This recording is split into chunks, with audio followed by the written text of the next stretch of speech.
قل هذه سبيلي أدعو إلى الله على بصيرة أنا ومن اتبعني وسبحان الله وما أنا من المشركين.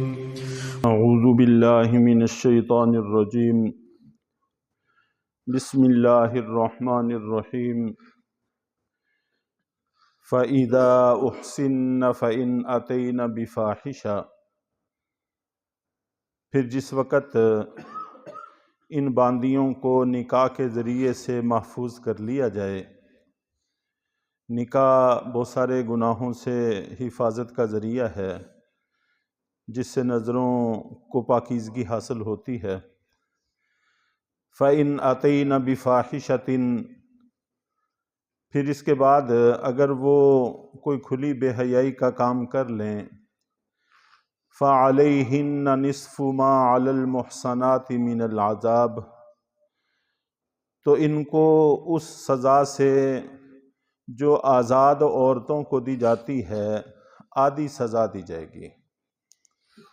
باندیوں کے احکام چل رہے تھے کنیزوں کے کہ اگر کنیز سے خدا نخواستہ برائی بے حیائی کا کام ہو جائے تو چاہے وہ شادی شدہ ہو چاہے شادی شدہ نہ ہو، دونوں صورتوں میں اس کو آدھی سزا ملتی ہے.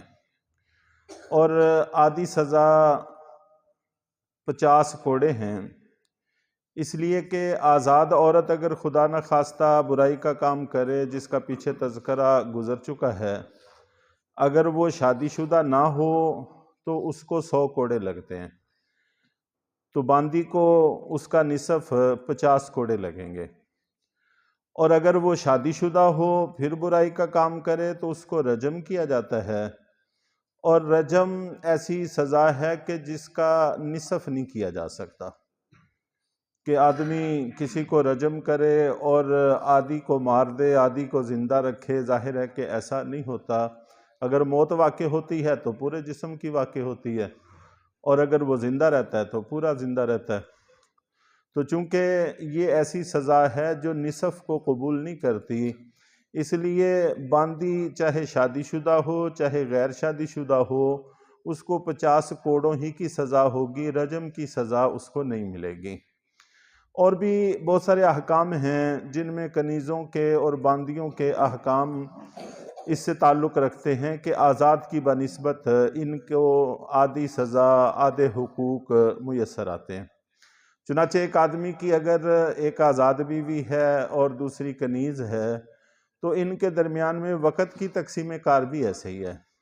اگر ایک آدمی آزاد عورت کے ہاں 2 دن قیام کرتا ہے تو باندی کے ہاں 1 دن قیام ہوگا. اس کے حقوق بھی آدھے ہیں، اس کی سزا بھی آدھی ہے.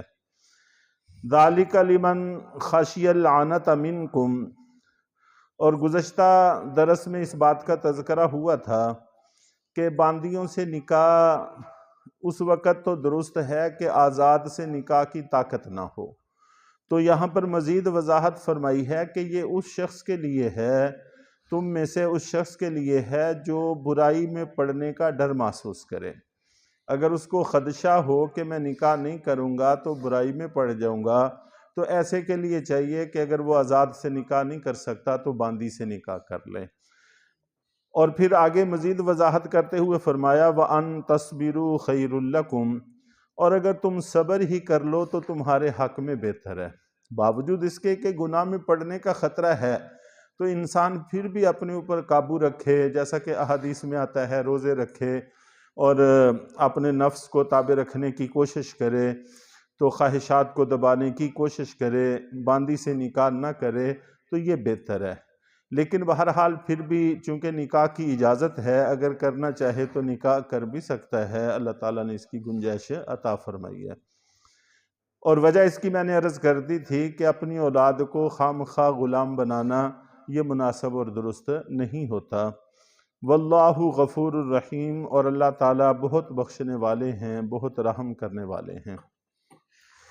یرید اللہ لیبین لکم، اللہ چاہتے ہیں کہ تمہارے سامنے احکام کو کھول کر بیان کر دیں.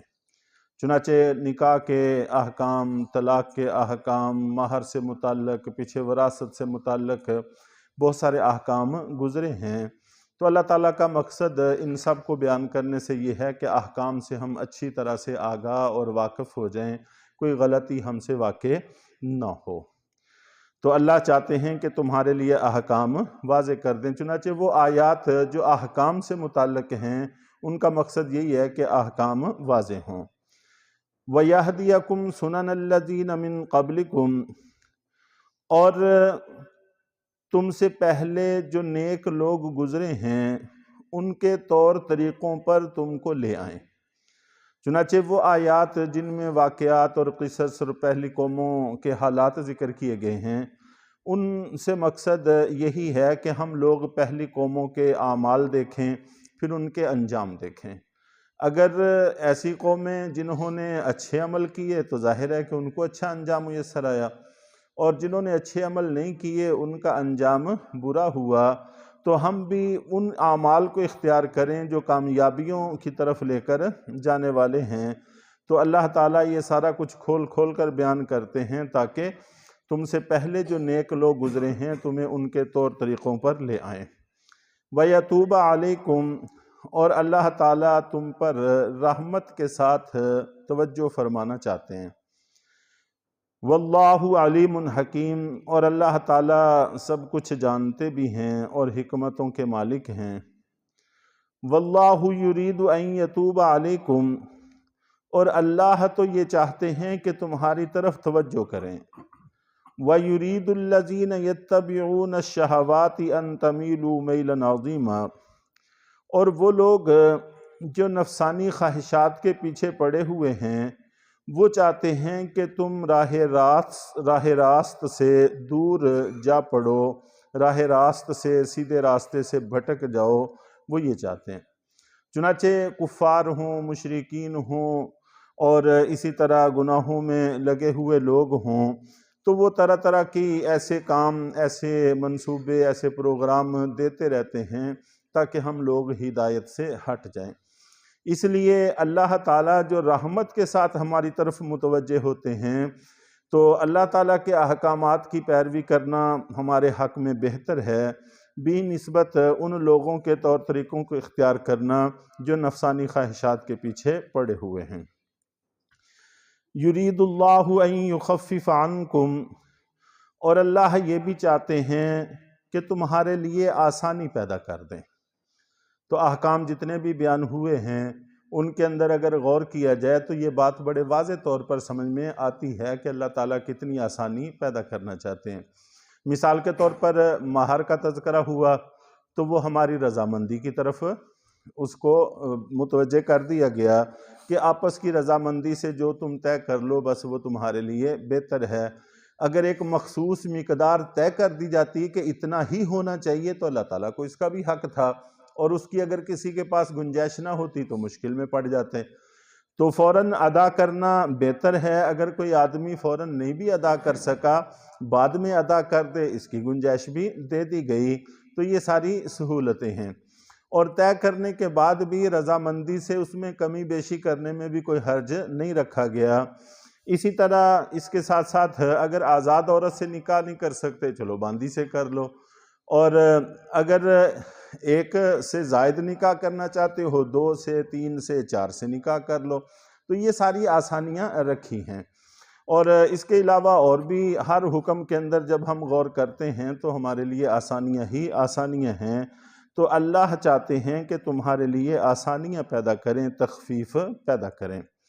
وَخُلِقَ الْإِنسَانُ ضَعِيفًا، اور آسانیاں پیدا کرنے کی وجہ بھی بیان کر دی گئی کہ انسان در حقیقت کمزور پیدا کیا گیا ہے۔ چنانچہ ہم باقی چوپاؤں کو دیکھتے ہیں، ان کے بچے جب جنم لیتے ہیں تو چند منٹ کے بعد وہ اٹھ کے بھاگنا دوڑنا شروع ہو جاتے ہیں، اور انسان کا بچہ سال بھر میں بمشکل چند قدم اٹھانے کی پوزیشن میں آتا ہے، اور بڑی دیر کے بعد جا کر وہ چلنا پھرنا شروع ہوتا ہے۔ اور اسی طرح وہ بچے اٹھتے ہیں اور اپنا خوراک بھی لینا شروع کر دیتے ہیں، کھانا پینا شروع کر دیتے ہیں۔ انسانی بچہ کتنی دیر تک ماں کے دودھ پر ہی انحصار کرتا ہے اور کوئی چیز کھا پی بھی نہیں سکتا۔ اور جب وہ بچے پیدا ہوتے ہیں ان کے پیدائشی دانت ہوتے ہیں اور انسان کے سال کے بعد دانت جا کے اگنا شروع ہوتے ہیں، تو انسان کمزور ہے بہ نسبت باقی جانوروں کے، ان کے اندر طاقت ہر اعتبار سے ہم سے زیادہ ہے، تو انسان کو کمزور پیدا کیا گیا ہے اور پھر انسان کو احکامات دیے گئے اور اس کو مکلف بنایا گیا، تو پھر اللہ تعالیٰ نے ان کے لیے آسانیاں بھی پیدا کی، اور پھر خاص طور پر پہلی امتوں کی بنسبت ہمارے لیے اور بھی زیادہ آسانیاں اللہ تعالیٰ نے پیدا کر دی ہیں۔ پہلی امتوں کے احکام کافی سخت تھے اور ہمارے احکام کافی نرم ہیں، تو اس لیے بھی ہمیں چاہیے کہ ہم کسی طرح کی کوتاہی سے کام نہ لیں بلکہ ہمت سے کام لیتے ہوئے احکامات پر عمل کرنے کی کوشش کریں۔ اللہ تعالی ہم سب کو عمل کی توفیق عطا فرمائے۔